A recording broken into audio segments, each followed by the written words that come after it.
You're watching ETVN Philippines.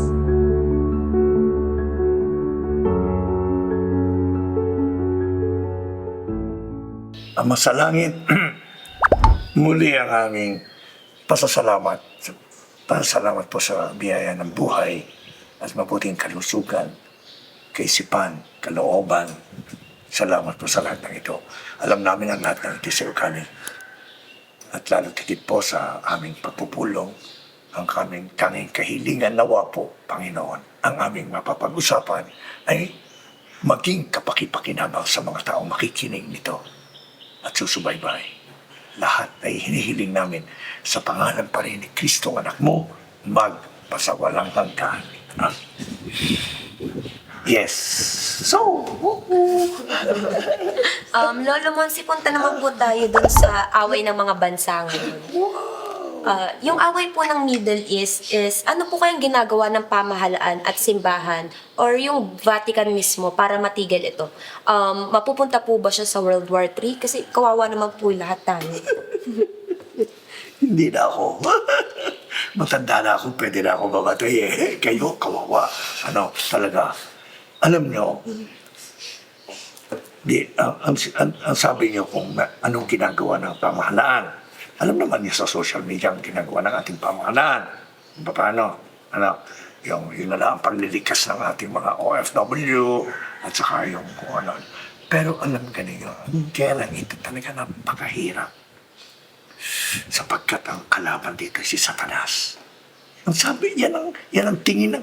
Bakit? Sapagkat itong extremist na mga Islam na ito ay walang gusto kundi patayin ang lahat ng Kristiyano at ang lahat ng hindi Muslim.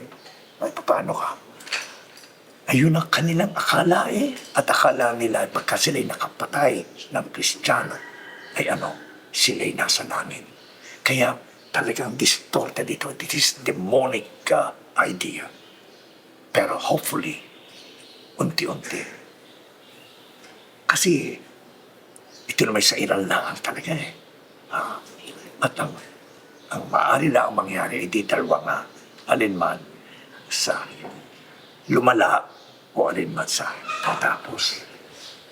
As far as the Vatican is concerned, our Pope, present Pope, in fact, ang kanyang intentions, ang Pope po, laging merong monthly intentions. At anong kanyang nagkataon sa March?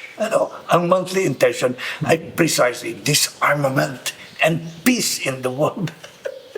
Tapos ngayon pa, sumiklab ang end. Pero, all the churches pray for this. Pinapanalangin yung intention of the Holy Father. Atin namang gobyerno, di ba, na si Marcos kung anong gagawin. Pero, ang mga leaders naman, for your information, kayo naman mga bata pa, sila ay talagang ayaw na ayaw din ng gera. First world war na tayo, no? Second world war na. Ano nangyari? Grabe kung hindi nyo kasi ako nadanasan ko yung Second World War eh. Ay talaga napakahirap. Ay sino ka may gusto noon? Kaya hanggang maaari, they will find ways and means para talagang mahinto na ito. Lalo na kung hindi nga titigil ang mga tao sa pananalangin. Kaya mga kapatid, kung hindi man kayo nasimba, okay lang, hindi ko kayo masisisi. Wala kayong panahon. At least manalangin kayo. Involved din ho kayo dyan. Pagka nga nagkaroon ng third world, patay tayo. Ito nga pagtaas ng gasolina, hindi na natin alam ang gagawin. Saan kayo kukuha ng pagkain? Tataas din ang bigas, tataas lahat ng lahat ay tataas. Paano kayo? Dasal ho. Wala akong makakatulong sa ating ulit. Singgad uli ito. Singgad ho ulit. Sabi ko sa inyo. Kaya huwag kong mawawala ang Panginoon sa ating buhay at sa ating panalangin. Bago kayo matulog man lamang, ay sabihin niyo sanib, magkaroon ng kapayapaan at maghinto na ito. At nakikinig ko ang Diyos sa mga taong talagang humihingi ng tulong. At yun, may alam natin sa kasaysayan, sa lumang tipan, pagka mga tao ay naghihingi ng tulong, tutulungan. ng Panginoon. At yun yung nangyari. At hanggang ngayon. Ano po? Okay, ano pa yun?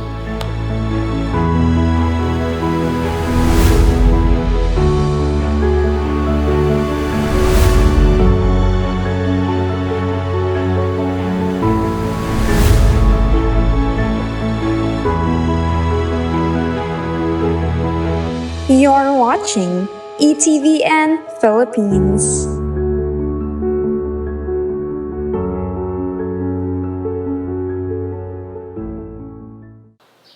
Bale, yung mga ganun po kasi, parang hirap po kami maintindihan yan ngayon kasi hindi naman po kami naturuan ng sapat na kaalaman patungkol po dun sa catechesis. Nasabi ko na sa isa nating session dito na talaga ang mga magulang, dala na rin ang pangangailangan ay ang mga inaasikaso lagi nga ay maghanap buhay at lahat.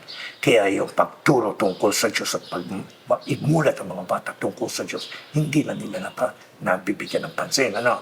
Kayong paman ay yung sinabi kong Bible cutting, yan po ang isa sa mga alternative na magagawa. Kahit walang katisismo, kahit hindi naturuan, basta kung may pagluloob na malaman ang gustong sabihin ng Diyos sa kanyang buhay, ay yun na. Sapagkat ang Bible ay salita ng Diyos. Diyan napapaloob ang lahat ng ginawa at sinalita ng Diyos. Kaya, yan ang kanilang gamitin. At napakadali naman. Kinakailangan ulitin, kitibubuksan, at doon lamang po sa 4 na ebanghelyo. At yun ay nasa bagong tipan. 2 ho yung tipan. Ang isa ay luma. Ang luma ho, lahat ng mga libro at aklat na nasulat bago dumating si Kristo. At ang bagong tipan ay lahat ng aklat na nasulat pagkatapos dumating si Kristo. At ang mga unang nasulat sa panahon ni Kristo ay mga ebanghelyo. Yun po lamang, huwag po kayong pupunta sa ibang aklat. At doon ang malalaman. Pag binuksan nyo yun, at bago nyo buksan, magdasal muna kayo. At hingin ninyo, Panginoon, ano po ang kailangan nun? Wala ho akong kaalaman tungkol sa iyo. Wala ho akong alam. Hindi ako naturuan sa amin, Panginoon. Pagtulungan niyo ako at bigyan niyo ako ng salita. Sabihin niyo sa akin ang dapat kong gawin. At yun, buksan nyo ng aklat. 2 pages, may 2 sa itaas, may 2 sa baba. At kayo humingi ng tulong. At basta ganyan, bang! At kung ano kung ano maituro nyo doon, basahin nyo yun. Lolo Monsi, di ba po ang gasolina po ngayon ay nasa 100 per liter na po. Kami po namamasahe po papasok sa school. Siyempre, may mga magulang po na hindi na din po kaya. Ano po kaya yung gagawin po namin? That's it. Kaya nga, prayer na lang. Wala na rin akong masasabi dahil ang magpapahinto lang nito ay si God.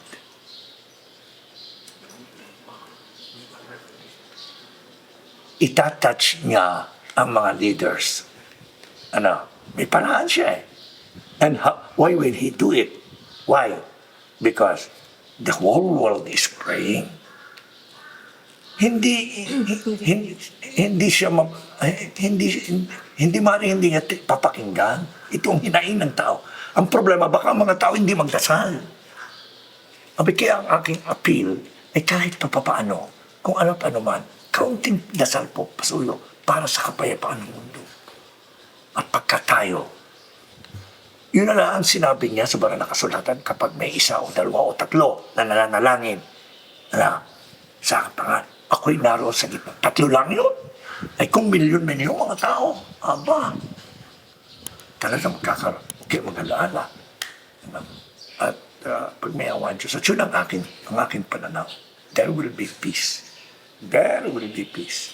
At nakikita na naman niya sa takbo ng oo nga at nagkakaroon na dating sa wars, pero may strukdulan yan. Yan nasabihin ng mga bansa siya. Balik tayo. Kung magkanulit tayo, pumunta tayo sa peace. Tapusin na natin There will be that. Huwag kayo mag-alaala. Kaya mga kapatid, ang aking appeal sa inyo, nasaan po tayo? Ha? Ano po tayo? Kung ano man ang relihiyon nyo, kung ano man ang inyong sinasampalatayanan, basta't manalangin sa Panginoon. At siya po lamang ang tanging. Dito na lang sa ating bansa, grabe lalo ito. Ano po? Ang ating nababalitaan ay lahat lahat ay involved sa kamalian at sa katiwalian. Ay sige, ay wala eh. Saan ka pupunta? Pupunta ka sa COMELEC, ay palimig kayo hindi. Pupunta ka sa Justice, o yung paligay yan. Pupunta ka sa Congress, lahat paligay yan. Hindi, wala eh. Sino? Si God. At yun ang sinasabi ko sa aking mga tao dito. Walang magsasave sa Pilipinas, kundi ang Panginoon. At mahal tayo ng Panginoon sapagkat tayo ay isang bansa na talaga kayo na lamang ang pagluloob sa Diyos, lalo sa ating mahal na ina. And to the intercession of Mama Mary, hindi niyo tayo tuwa ngayon. Amen. Yes. Pero Oo. kung Ano yan? mahal po tayo ni Lord, bakit Sure. po bakit po niya inaalaw na mangyari itong mga ganitong gera, ito pong awayan sa Middle East, at saka ito pong mga nakawan po dito sa gobyerno, dito sa Pilipinas? Bakit niya po kaya inaalaw yung mga ganitong pangyayari? Alam mo, hindi natin alam ang isip ng Diyos, ano? Ang sabi niya, ang aking kaisipan ay hindi no kaisipan. Pero ang sabi ng mga banal, kapag may nangyayaring kayaan, iyan ay isang paraan ng Panginoon para tayo tawagan, tamang-tama sa panahon ito ng Kwaresma, tayo tawagan na makaalaala sa Kanya sapagkat alam natin na ang mundo ay parang nakakalimot na sa Diyos. Ang Diyos ay panibughuin.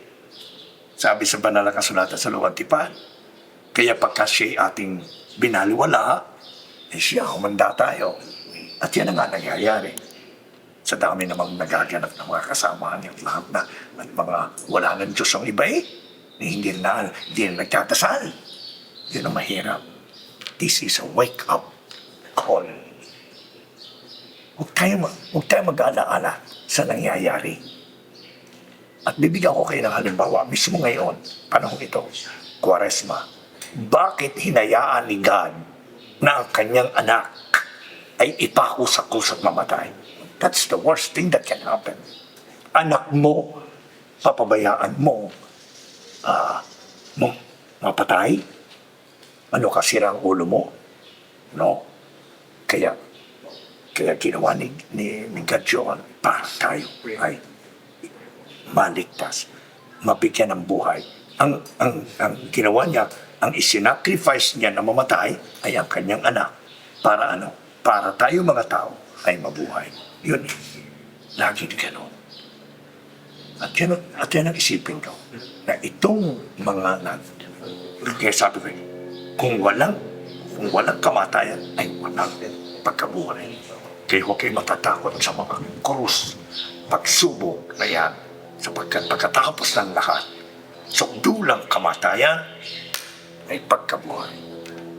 And that is the message of Easter. Sabi ni Fulton Sheen, without death, no resurrection.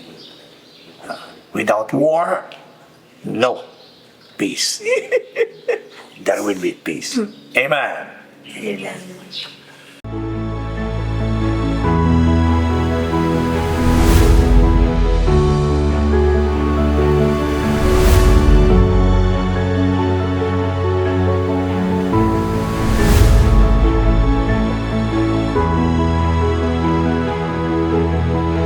You're watching ETVN Philippines.